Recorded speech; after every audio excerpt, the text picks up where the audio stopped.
The needle slipped from Eleanor Carson's trembling fingers for the third time that morning, and she knew with a certainty that crushed her heart that her livelihood had abandoned her forever. She sat in the cramped back room of Mrs. Henderson's dress shop in Snowflake, Arizona, watching her hands quiver like autumn leaves in a storm, tears streaming down her dusty cheeks as 23 years of careful needlework dissolved into impossibility. The year was 1882, and in this unforgiving territory, a seamstress who could not sew was as useful as a gun with no bullets. "I cannot do this any more," Eleanor whispered to the empty room, her voice breaking. The tremor had started 6 months ago, subtle at first, barely noticeable when she held a teacup or buttoned her dress. Now it consumed her completely, making even the simplest tasks feel like climbing mountains. Mrs. Henderson had been patient, but Eleanor saw the concern deepening in her employer's eyes each time a hem came out crooked or a seam puckered where it should lie flat. She pressed her palms against her thighs, trying to still the relentless shaking, but her body refused to obey. The bolt of blue calico she had been working on lay abandoned on the table, the dress half finished, mocking her with its perfection interrupted. Eleanor had come to Snowflake 3 years ago after her parents died of fever in Albuquerque, carrying nothing but her sewing basket and the skills her mother had taught her since childhood. Those skills had kept her fed, kept her clothed, kept her alive in a place where women without husbands or family had few options. "My hands shake too much to sew any more," she wept hard, the words torn from somewhere deep inside her chest. The sobs came harder then, shaking her whole body as the reality settled over her like a suffocating blanket. What would she do? Where would she go? Mrs. Henderson could not keep her on out of charity, not when she had a business to run and other mouths to feed.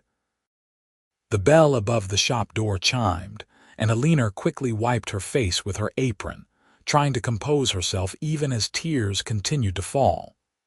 She heard boots on the wooden floor, heavy and purposeful, and then Mrs. Henderson's voice, warm and welcoming as always. "Mr. Prescott, what a pleasant surprise. What brings you to town today?" Eleanor froze. Samuel Prescott owned the largest cattle ranch in the territory, a sprawling operation 20 miles south of Snowflake that employed dozens of men and produced some of the finest beef in Arizona. She had seen him occasionally in town, a tall man with sun-bronzed skin and eyes the color of creek water, always polite but reserved, always alone despite the fact that every unmarried woman in 3 counties had set her cap for him. "Afternoon, Mrs. Henderson. I need a new shirt if you have time. Caught mine on barbed wire this morning and tore it clear through." "Of course. Let me get my measuring tape. Eleanor usually handles the men's shirts, but she is in the back room. Let me fetch her." "No," Eleanor said too quickly, emerging from behind the curtain with her eyes downcast, hoping her tear-stained face was not too obvious. I cannot help right now. Perhaps you could take his measurements, Mrs. Henderson." But Samuel Prescott was looking at her with those creek water eyes, and Eleanor saw the moment he noticed she had been crying. His expression shifted from polite neutrality to concern, his brow furrowing beneath the brim of his dusty hat. "Miss Carson, are you all right?" "I am fine," Eleanor lied, but her voice cracked on the last word, and fresh tears spilled over despite her best efforts to contain them. Her hands trembled visibly at her sides, and she clasped them together, mortified that this man, this stranger, should witness her complete unraveling. Mrs. Henderson looked between them, her kind face troubled. She was a widow of 50 with grown children back east, and she had always treated Eleanor more like a daughter than an employee. "Eleanor, dear, why do not you take the rest of the day? We can discuss things tomorrow." The finality in those words hit Eleanor like a physical blow. Discuss things tomorrow. That meant her dismissal, delivered gently but absolutely. She nodded, unable to speak, and turned to gather her shawl and reticule from the hook by the door. "Miss Carson, wait." Samuel Prescott's voice stopped her. "If you do not mind my asking, what exactly is wrong?" Eleanor did not want to answer, did not want to expose her weakness to this successful, capable man who probably never trembled or failed at anything in his life. But something in his tone, a genuine warmth that went beyond mere politeness, made her turn back. "My hands," she said quietly, holding them out so he could see the tremor that never stopped. "They shake too much. I cannot sew any more. I cannot do much of anything any more." The silence that followed felt eternal. Mrs. Henderson dabbed at her eyes with her handkerchief. Samuel Prescott studied Eleanor's shaking hands with an intensity that made her want to hide them behind her back. Then he said, "Then I'll hire you to do something else." Eleanor blinked, certain she had misheard. "What?" "I need someone at the ranch. Someone who can keep books, manage the household accounts, correspond with buyers and suppliers. My last bookkeeper, old Jim Henley, died 2 months back, and I have been drowning in paperwork ever since." "Can you read and write, Miss Carson?" "Yes, but can you do arithmetic? Add columns of figures, track expenses and profits?" "I suppose so, but Mr. Prescott, I do not understand why you would." "Because you need work, and I need help," he said simply, as if it were the most obvious thing in the world. "You do not need steady hands to write in a ledger or compose a letter. I will pay you $40 a month plus room and board. You would have your own quarters in the main house, separate from the men's bunkhouse. Meals included. Is that acceptable?" $40 was more than Eleanor made in 2 months at the dress shop. Room and board meant no more paying rent on her tiny room above the saloon, no more scraping together coins for food. It meant security, stability, survival. But it also meant living on a ranch full of men, miles from town, in close proximity to this enigmatic rancher who was offering her salvation for reasons she could not fathom. "Why?" she whispered. "Why would you do this for a stranger?" Samuel Prescott's expression softened. "My mother's hands shook the last 5 years of her life. Some kind of palsy the doctors could not explain or cure. She had been a piano player before, could make music that would break your heart. When the shaking started, she thought her life was over, but she learned to do other things. She taught me that a person's worth is not measured by one skill alone. Besides, I truly do need a bookkeeper, Miss Carson. This is not charity. This is business." Mrs. Henderson was beaming now, her concerns apparently evaporated. "Eleanor, this is a wonderful opportunity. Mr. Prescott is a good man, respected throughout the territory.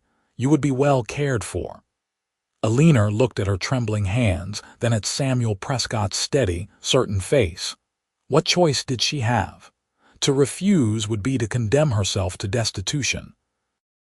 Yet some part of her resisted the idea of being saved by a man she barely knew, of owing her survival to his unexpected kindness. "I do not want pity," she said firmly, meeting his eyes. "If I cannot do the job well, I do not want you to keep me on out of some misguided sense of obligation." A ghost of a smile touched Samuel Prescott's lips. "Agreed. But I have a feeling you will exceed my expectations, Miss Carson. Can you be ready to leave tomorrow morning? I will come by with a wagon at 8. And just like that, Eleanor's life tilted on its axis. She nodded, not trusting her voice, and Samuel Prescott tipped his hat to both women before leaving the shop, the bell chiming cheerfully behind him. Mrs. Henderson immediately pulled Eleanor into an embrace, laughing and crying at the same time. "What a blessing, dear girl. What an absolute blessing. Now you must go pack your things.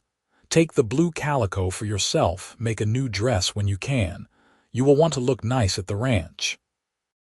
Eleanor spent that evening packing her meager belongings into a single trunk, her mind whirling with questions and fears and a tiny, fragile seed of hope. She barely slept, listening to the sounds of snowflakes settling down for the night, wondering what awaited her at the Prescott Ranch.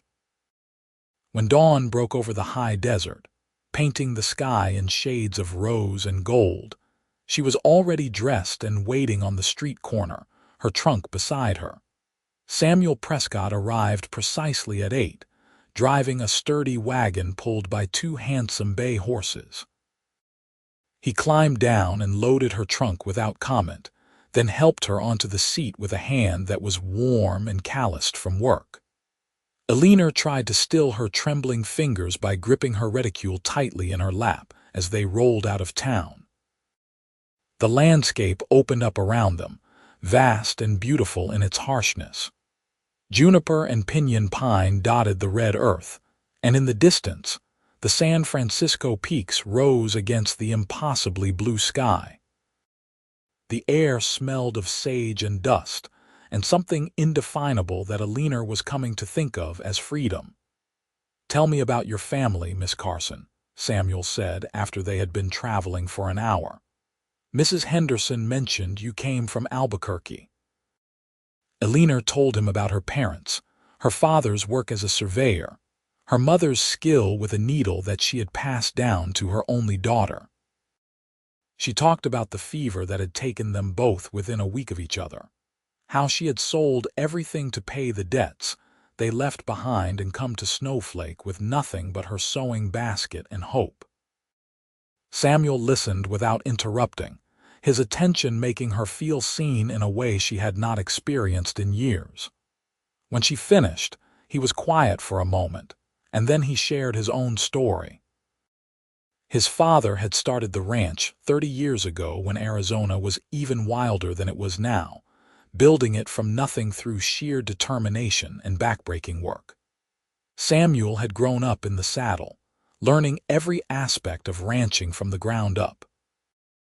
His mother, the piano player with shaking hands, had died 3 years ago, followed by his father just last winter. "So now it is just me," Samuel said, his voice carrying a loneliness that Eleanor recognized because she felt it too. "The ranch is successful, more than I ever need for myself alone. But it feels empty sometimes, a house built for a family occupied by one." "You never married?" Eleanor asked, then immediately regretted the personal question. "Forgive me, that is not my business." "It is a fair question. No, I never married. Came close once about 5 years back. Her name was Catherine, daughter of a rancher near Flagstaff. But she wanted me to sell the ranch, move to San Francisco where her sister lived. She said this life was too rough, too isolated. I could not do it. This land is part of me and I am part of it. So she married a banker and moved to California, and I stayed here." The honesty in his words touched something deep inside Eleanor. Here was a man who knew who he was, who did not apologize for his choices or his life. She found herself wanting to know more, to understand what made Samuel Prescott offer a job to a weeping seamstress he barely knew. The ranch appeared on the horizon like a mirage, but as they drew closer, it solidified into reality. The main house was built of adobe and wood, sprawling and solid with a wide porch that wrapped around 2 sides. Beyond it stood the bunkhouse, several barns, corrals full of horses, and pastures that stretched to the hills. Cattle dotted the landscape like scattered brown stones, hundreds of them, maybe thousands. "Welcome to the Prescott Ranch," Samuel said, and Eleanor heard the pride in his voice. "It is not fancy, but it is home." He helped her down from the wagon, and immediately several ranch hands appeared to unload her trunk. They were weathered men of various ages, all with the lean, tough look of people who worked outdoors in all seasons. They greeted Eleanor with respectful nods and curious glances, clearly surprised to see a woman arriving with the boss. "This is Miss Carson," Samuel announced. "She will be managing the books and correspondence. Anyone has an issue, they bring it to her or to me. She is to be treated with the utmost respect." "That understood," a chorus of "Yes, sir," and "Understood, boss" followed. Samuel led Eleanor into the house, and she caught her breath at the interior. It was bigger than she expected, with high ceilings and large windows that let in floods of light. The furniture was simple but well made, and everything was clean though clearly lacking a woman's touch. The decoration was sparse, purely functional. "Your room is upstairs," Samuel said, leading her up a staircase with a smooth oak banister. He opened a door to reveal a spacious bedroom with a real bed, not just a cot, a dresser, a wardrobe, and a writing desk by the window. "The office is downstairs, but I thought you might want space to yourself. The necessary is out back, though I am hoping to get indoor plumbing installed next year. Bathing room is at the end of the hall." Eleanor walked to the window and looked out over the ranch. From this vantage point, she could see the full scope of the operation, the organized chaos of a working cattle ranch. It was overwhelming and exhilarating at the same time. "It is wonderful," she said softly. "Thank you, Mr. Prescott." "Samuel," he corrected. "We do not stand on ceremony out here, and you are welcome, Eleanor. I hope you will be happy here." He left her to settle in, and Eleanor unpacked her few belongings, hanging her 2 dresses in the wardrobe, placing her hairbrush and mirror on the dresser.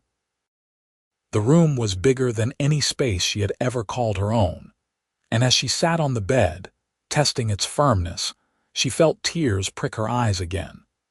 But these were different tears, born of relief and gratitude and the startling realization that maybe, just maybe, her life was not over after all. Dinner that evening was served in the main house, just Samuel and Eleanor at a long table that could have seated 12.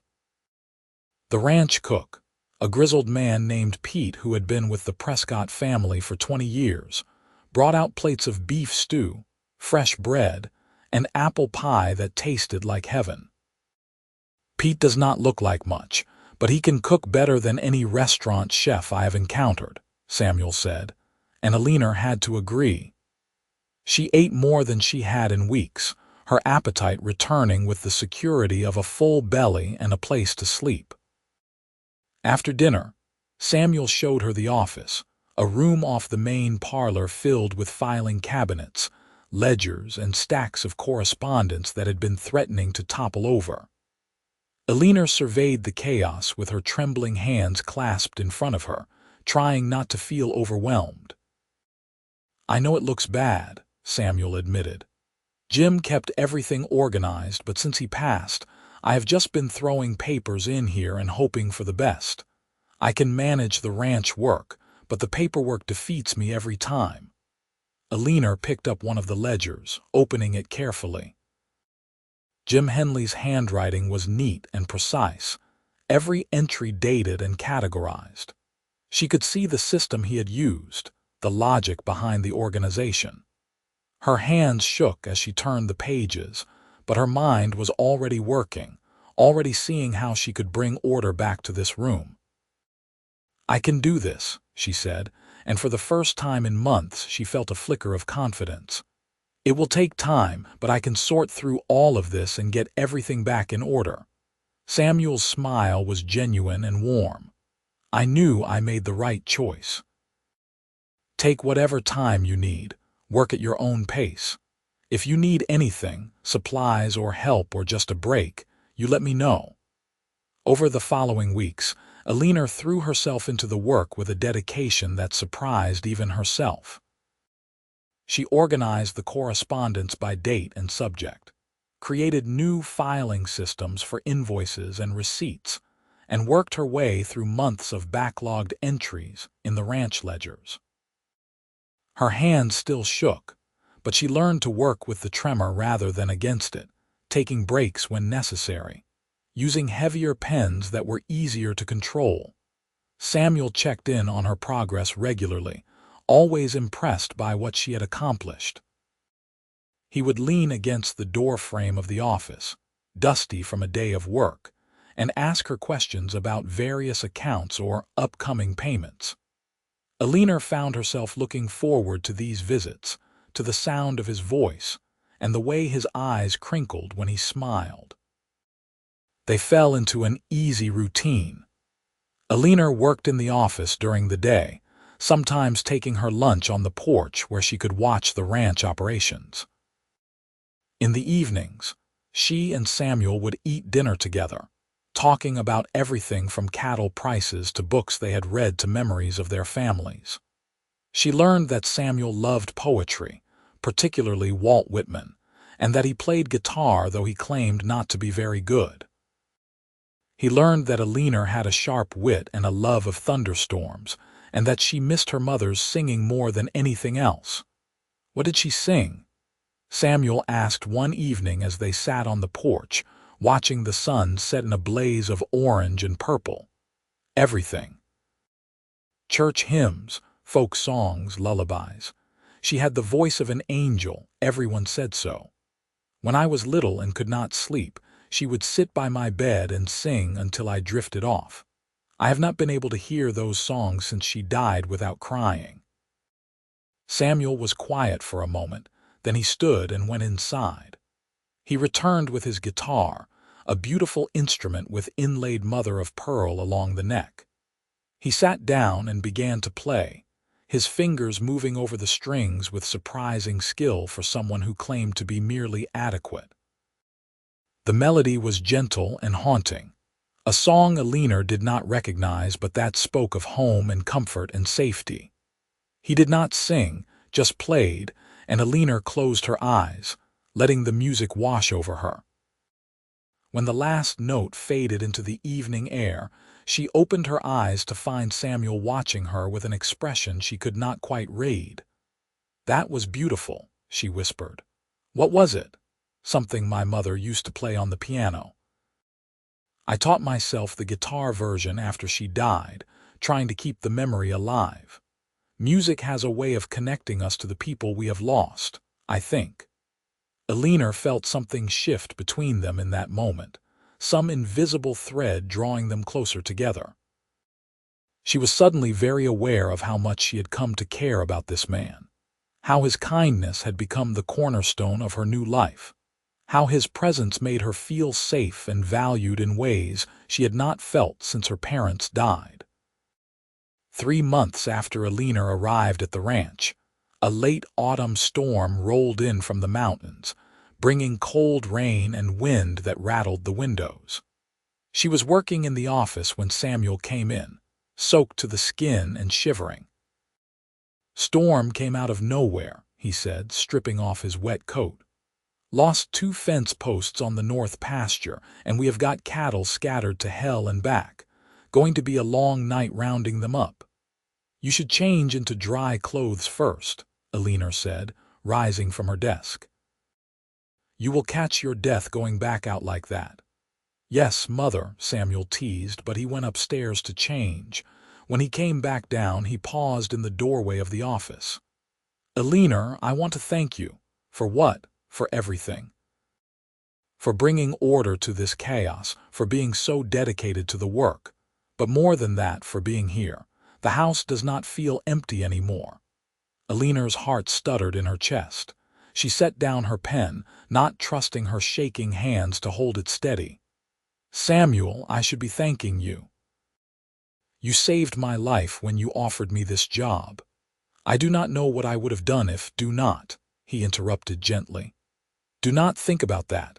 I am glad you are here, Eleanor, gladder than I have been about anything in a very long time." He left before she could respond, heading back out into the storm with several of the ranch hands. Eleanor tried to return to her work, but she could not concentrate. Her mind kept replaying his words, the warmth in his voice, the way he had looked at her. She had been fighting her growing feelings for weeks now, telling herself it was foolish to fall for her employer, that she was confusing gratitude with affection. But the truth was undeniable.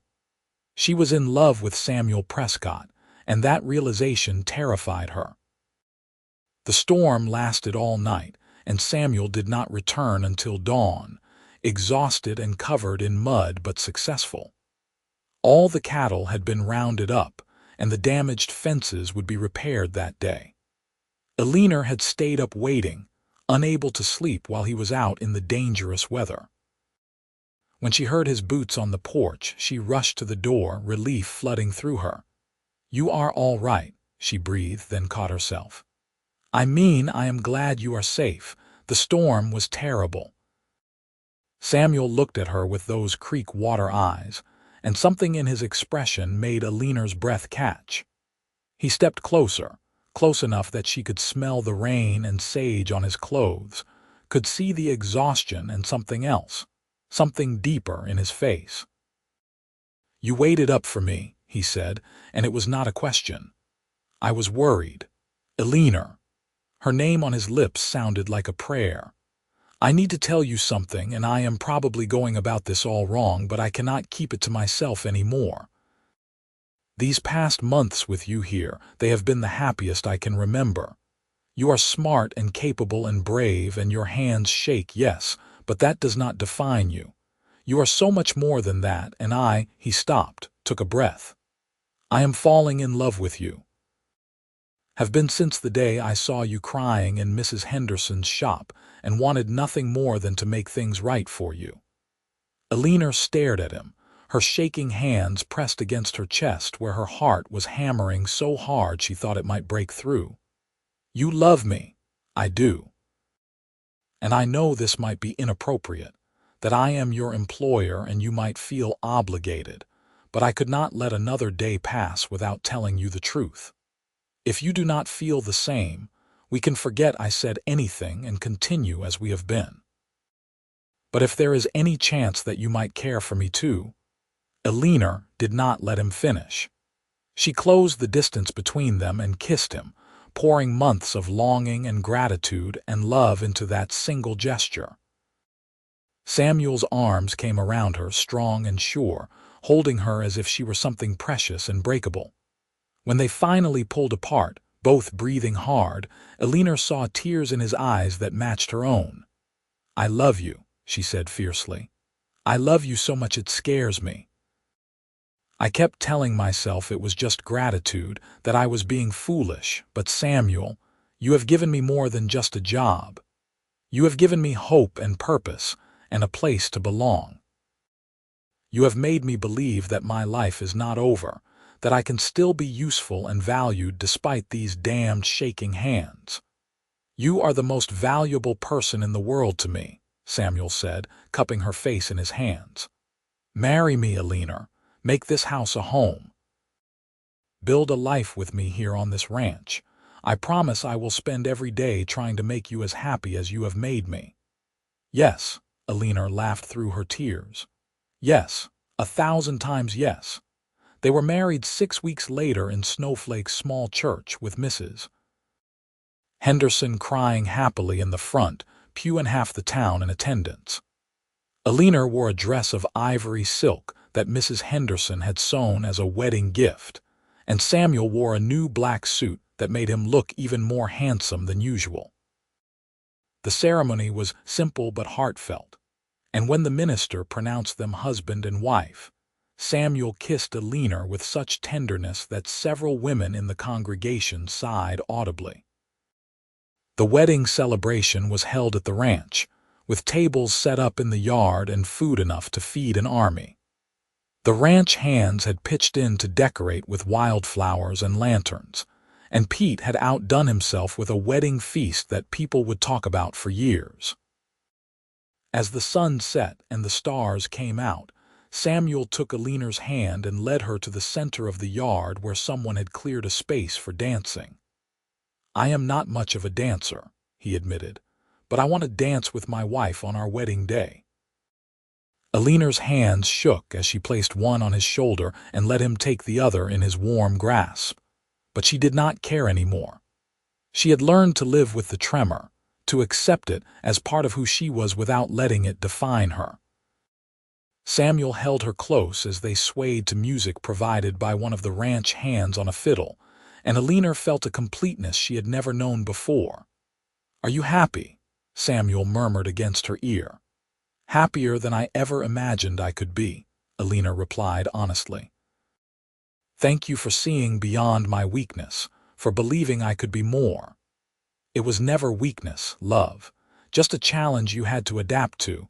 You are the strongest woman I know." The first year of their marriage was a period of profound adjustment and deep joy. Eleanor continued managing the ranch books, but she also took on the role of ranch manager's wife, which came with its own responsibilities. She organized the household, planned meals with Pete, and became a trusted advisor to Samuel on all matters related to the ranch business. Her mathematical skills and attention to detail helped identify areas where they could reduce costs and increase profits. And by the end of that first year, the ranch was more successful than it had ever been. But beyond the practical contributions, Eleanor brought life and warmth to the big adobe house. She filled it with wildflowers from the high desert, hung curtains she could not sew but purchased in town, and created a space that felt like a true home. Samuel thrived in this environment, becoming more relaxed and open than he had been in years. They spent their evenings reading aloud to each other, playing music on the porch, and talking about their dreams for the future. "I want children," Eleanor said one night as they lay in bed, her head resting on Samuel's chest. "At least 3. This house is too big for just the 2 of us." "I want that too," Samuel agreed, running his fingers through her long hair. "A whole house full of little ones running around, causing trouble and bringing joy. Do you think your hands will make it difficult to care for babies?" Eleanor had thought about this often. "I do not know, but I figure I will adapt, just like I've adapted to everything else. And I will have you to help me." "Always," Samuel promised. "We are in this together, whatever comes." Their first child arrived in the summer of 1884, a robust boy with his father's creek water eyes and his mother's determined chin. They named him James Samuel Prescott, after Samuel's father, and he became the center of their universe. Eleanor's fears about managing with her shaking hands proved largely unfounded. She learned to support the baby's weight differently, to use both arms when one was not steady enough, to ask for help when she needed it. Samuel was a devoted father, waking in the night for feedings, changing diapers without complaint, and spending hours just holding his son and marveling at the tiny miracle they had created. 18 months later, their daughter arrived, a tiny girl with blonde hair and a fierce cry. They named her Rose Catherine Prescott, the middle name a tribute to Samuel's first love, chosen by Eleanor herself as a gesture of grace and understanding. Samuel had wept when she suggested it, overwhelmed by his wife's generosity of spirit. The ranch continued to prosper under their joint management. Samuel handled the day-to-day operations, the cattle and horses and land, while Eleanor managed the finances and correspondence with a skill that impressed even the most experienced businessmen they dealt with. Her trembling hands had become simply part of who she was, unremarkable to those who knew her, invisible to those who saw only her capabilities. In 1886, a drought struck northern Arizona, devastating many ranches in the territory. The Prescott Ranch survived because of careful planning and the financial reserves that Eleanor had insisted they maintain. They were able to help several neighboring ranchers weather the crisis, extending credit and sharing water resources. And in doing so, they solidified their position as leaders in the community. During this difficult time, Eleanor discovered she was pregnant with their 3rd child. The pregnancy was harder than the previous 2, complicated by the stress of the drought and her own exhaustion from managing the ranch finances during such a precarious period. Samuel was worried about her constantly, insisting she rest more, take on less work. But Eleanor was determined to see them through the crisis. "I am not fragile," she told him one evening when he tried to take a ledger from her hands. "Yes, my hands shake, but that does not mean I am breakable. We need to manage this carefully, Samuel, and I am the best person to do it." "I know you are," he said, pulling her into his arms. "But you are also my wife, the mother of my children, and the love of my life. I cannot lose you, Eleanor. You mean more to me than the ranch, than anything." She softened at his words, leaning into his embrace. "You will not lose me, I promise. But I need to do this. Not just for the ranch, but for myself. I need to prove that I am still capable, still useful." "You never have to prove that to me," Samuel said fiercely. "But I understand. Just please take care of yourself too. For me, for the children, for the baby you are carrying." Their third child, another boy they named Thomas Peter Prescott after the ranch cook who had become like family, arrived in the spring of 1887, just as the drought finally broke and rain returned to the high desert. Eleanor held her newborn son and watched through the window as the rain fell, feeling as though the land itself was celebrating new life and renewed hope. The years that followed were good ones. The children grew healthy and strong, running wild on the ranch, learning to ride horses and help with the cattle under their father's patient guidance. James became a serious boy who loved books and numbers like his mother, while Rose was a whirlwind of energy and mischief who kept everyone on their toes. Thomas was still too young to show much personality beyond his sunny disposition and infectious laugh. Eleanor's hands never stopped shaking, but she had long since stopped thinking of it as a tragedy. It was simply part of her life, like the Arizona heat or the way Samuel always kissed her forehead before leaving the house each morning. She had learned to write with weighted pens, to cook with modified tools, to sew just well enough to mend simple things, though she would never be the seamstress she once was. But she was so much more now. She was a wife, a mother, a ranch manager, a vital part of a thriving operation and a loving family. In 1890, Mrs. Henderson passed away peacefully in her sleep, leaving the dress shop to her daughter back east. The daughter came to Snowflake to settle her mother's affairs and decided to sell the business. Eleanor and Samuel attended the estate sale, and on impulse, Eleanor purchased her old sewing basket, the one she had brought from Albuquerque all those years ago. That evening, she sat on the porch with the basket in her lap, running her trembling fingers over the familiar wood and the initials her father had carved into the lid. EC for Eleanor Carson, though she was Eleanor Prescott now and had been for 8 years. "Regrets?" Samuel asked, settling into the chair beside her. Eleanor shook her head. "No, not even for a moment. I was thinking about the day we met, when I thought my life was ending because I could no longer sew. I could not see past that one lost to all the possibilities that lay ahead. If my hands had not started shaking, I would never have been crying in that shop. You would never have offered me a job. We would never have fallen in love. None of this would exist." She gestured to the ranch spread out before them, to the house where their children were sleeping, to the life they had built together. Sometimes the thing we think will destroy us is actually the thing that saves us, that leads us to where we are meant to be. Samuel reached over and took her shaking hand in his steady one, bringing it to his lips. "I fell in love with you exactly as you are, tremor and all. You are not damaged or broken, Eleanor. You are perfect." "I am not perfect," she laughed, "but I am happy.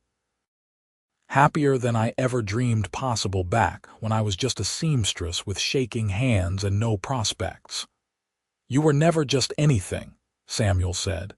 "You have always been extraordinary. I just had the good sense to see it." They sat together as the sun set over the Arizona desert, their hands intertwined, their lives completely and beautifully entangled. The ranch hands were finishing up their work for the day, and in the distance, Eleanor could hear cattle lowing and horses whinnying in the corrals. These sounds had become the soundtrack of her life, as familiar and comforting as her own heartbeat. Two more children followed in the subsequent years. A daughter named Sarah Margaret in 1892, and finally, in 1895, a son they named Daniel Howard Prescott. The house that had once felt too empty for one man now rang with the sounds of 5 children's laughter and arguments and adventures. Eleanor managed it all with grace and humor, her shaking hands never slowing her down as she refereed disputes, kissed scraped knees, and somehow kept track of 5 active children while still managing the ranch books. Samuel often marveled at his wife's strength and capability. She had taken what could have been a crippling condition and refused to let it define or limit her. She had adapted, persevered, and thrived, becoming the backbone of their family and their business. He told her this often, and Eleanor would always smile and remind him that she could not have done any of it without his belief in her. As the new century approached, the Prescott Ranch was one of the most successful operations in Arizona territory, known for quality cattle and fair business practices. Samuel and Eleanor had built not just a business but a legacy, one they would pass down to their children. James was already showing an aptitude for ranch management, working alongside his father during school breaks and summers. Rose had declared her intention to become a veterinarian, a bold ambition for a young woman, but one her parents supported wholeheartedly. The younger 3 were still finding their paths, but Eleanor had no doubt they would succeed at whatever they chose. On New Year's Eve 1899, as the 19th century gave way to the 20th, the Prescott family gathered on their porch to watch the stars and contemplate the future. The children were excited about the new century, talking about all the changes and innovations they had heard were coming.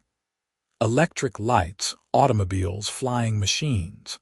The world was changing rapidly, but here on the ranch, some things remained constant.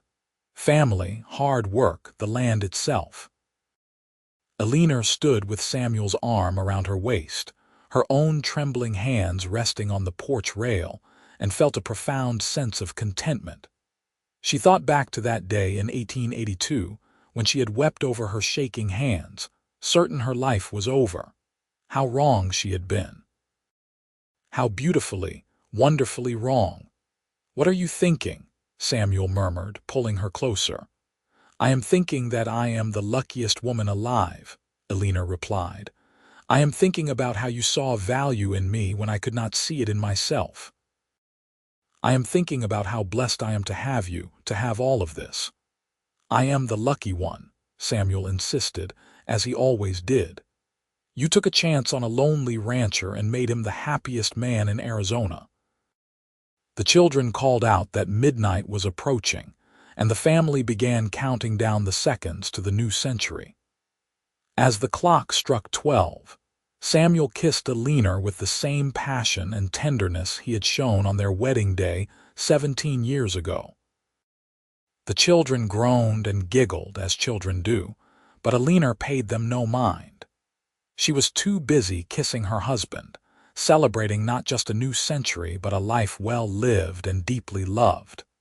The years continued to roll forward, bringing changes and challenges and joys. The children grew and eventually began to leave the ranch for their own adventures.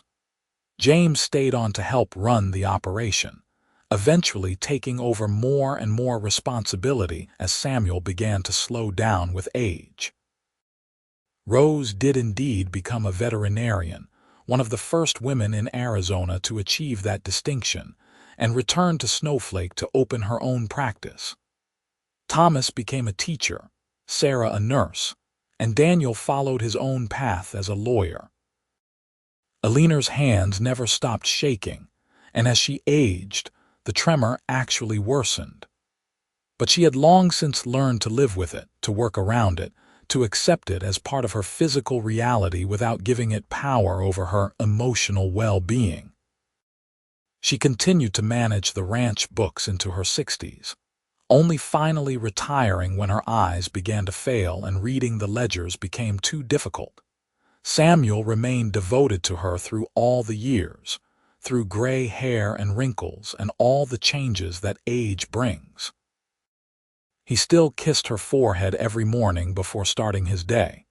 He still held her hand when they sat on the porch in the evenings. He still told her she was beautiful, and Eleanor believed him because she saw the truth of it in his eyes. On their 30th wedding anniversary in 1913, their children organized a grand celebration at the ranch. Friends and neighbors from across the territory came to honor the couple who had become pillars of their community. There were speeches and toasts, music and dancing, and a feast that rivaled their wedding celebration 3 decades earlier.